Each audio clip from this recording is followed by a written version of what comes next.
What's up, guys? It's Squash here. So we're gonna go over the RETNIK beat that I made. I'm a pretty big fan of that producer. He's got like a really big YouTube channel. Also, by the way, I replaced my fucking horrible mic with a new one, so hopefully there's less background noise and you can hear me clearer. So yeah, that's that. So the first thing I did was I kind of made a similar melody with a bell sound from Nexus that kind of just goes up and down. There's like a higher octave bell on top, and the lower octave bell is the main melody. So I will let that play for you guys right now.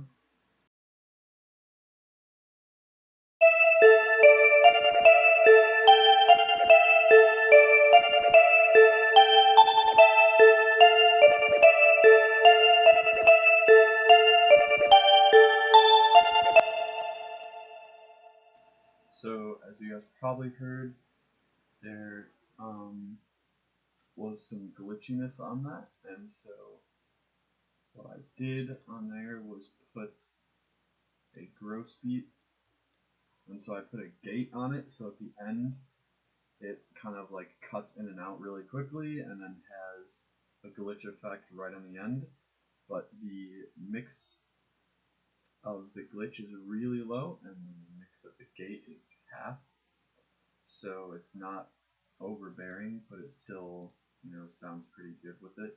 Like you can still tell there's an effect on it. And then there's just a backing bell that is just to fill in some space. It's not a real melody, but it sounds like this.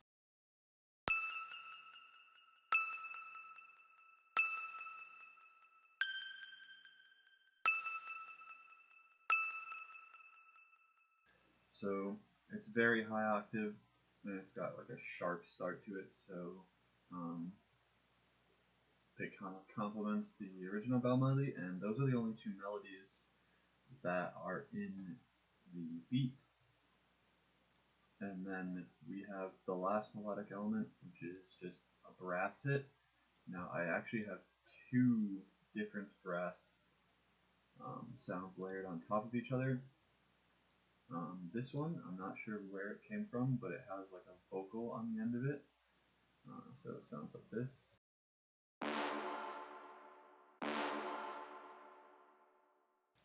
So it's a much higher register one. It's not as low, and then the one that's in my pack is very low. So it kind of fills out that space with the other brass hit.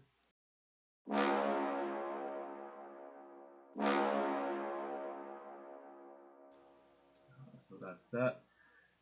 And then we have the 808 and kick. The kick is just like a really fat kick that distorts a little bit. And the 808, I put, let's see, 3D Fastest on there. And the pre-knob is turned down so that it's not like completely, the signal isn't totally destroyed. It just has like a little fuzz on the end of it. I think that helps it a bit. Like if you have too clean of an 808, sometimes it doesn't sound right. So I'll play the pattern with the kick here for you guys.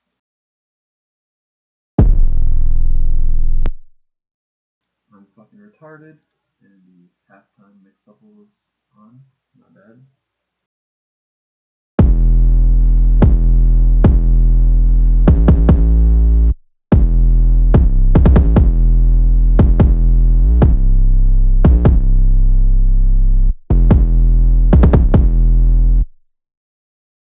So that's that. It's pretty simple. I can open up the pattern here just to show you guys. There's a slide here that kind of just gives it a little extra spice, and then there's a secondary pattern that just adds a couple notes. The kick is basically just hitting on the same note that every 808 is on. So that's the 808. If you want to just hear the 808 by itself, this is what it sounds like.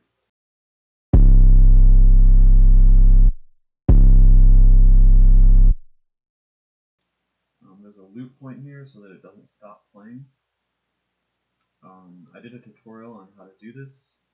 It's pretty easy. You just go into Edison, and essentially what it does is if you hold the note longer than the actual wave file plays for, it just loops the section that you have over and over and over until you let go of the note. So that can help with 808s if you want them to last longer than the sample is. And then there's a chant in the background. I turned up the out knob so that the start of the chant, it kind of fades into it, and then there's also a filter on it that filters out some of the highs, so it sounds like this.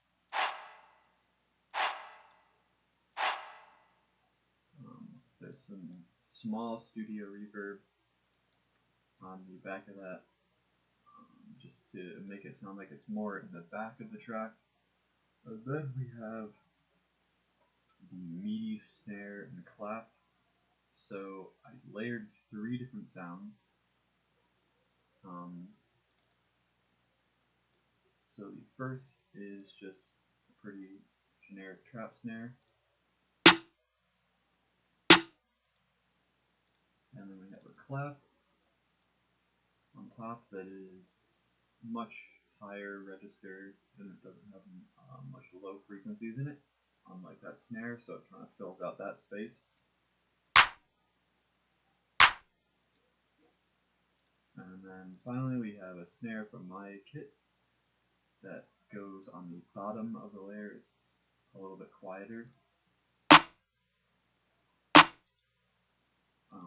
Kind of sounds like both of them combined, and then once you put them all together, it just sounds like a fat mess, and it kind of works for this track. So that's always try to layer sounds if you can. You can get a way different feel from them from just like putting in one sample.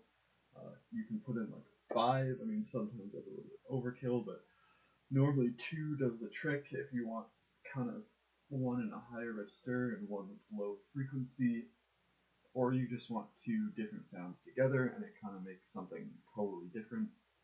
So this is what all 3 sound like together.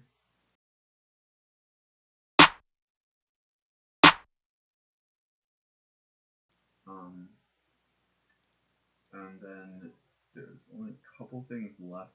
We have the hi-hats. It's just a pretty fast pattern with some cuts here and there. So I'll just let you listen and look at that.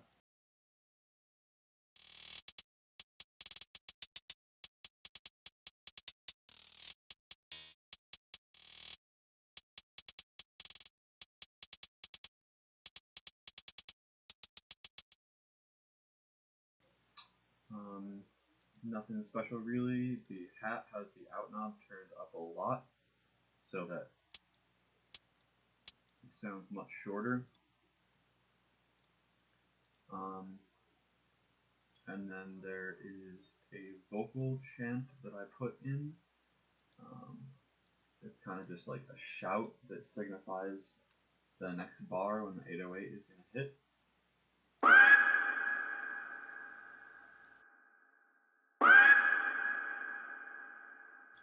So yeah, sounds like that. Pretty intense, but I kind of lowered the volume a lot compared to the other sounds, so it kind of just fades into it.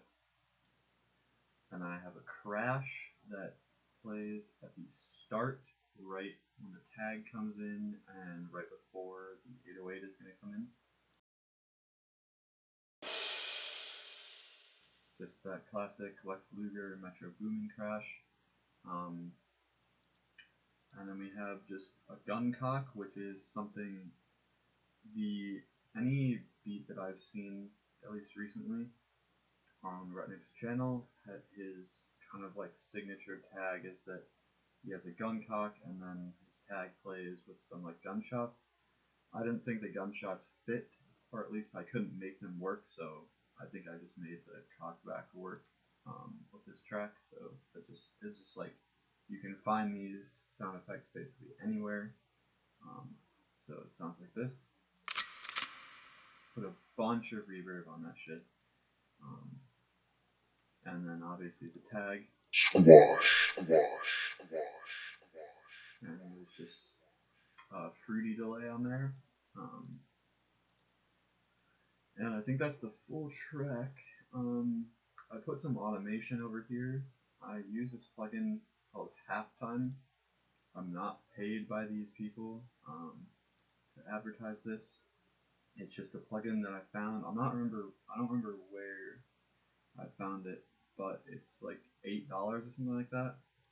It's basically gross beat, but it only has half speed, but it actually has a lot more options. Like if you put half speed on gross beat, pretty much the only thing you can do is put the mix level to what you want, and then use the little like automation tool to try to kind of like find how much you want it to repeat. But here you can choose all the way from 1/16 to 8 bars, so it fully plays out the entire thing of 8 bars of the halftime sound. You can make it fade in, and it tells you how long it will take to fade in. There's just like an on and off button, and then there's 3 buttons down here that signify how slowed it's going to be. So by default it's 2, like gross beat. This is not actually in gross beat, so you can make it 1.5 or 4 times slower. And that's pretty much it. So I like to use it more just in case I need to change something. But you know, if you don't want to buy a plugin, gross beat is pretty much going to be fine. There's just like some scenarios where halftime is more useful. So I'm going to play the full beat, and thank you guys for watching. I'll see you guys in the next video.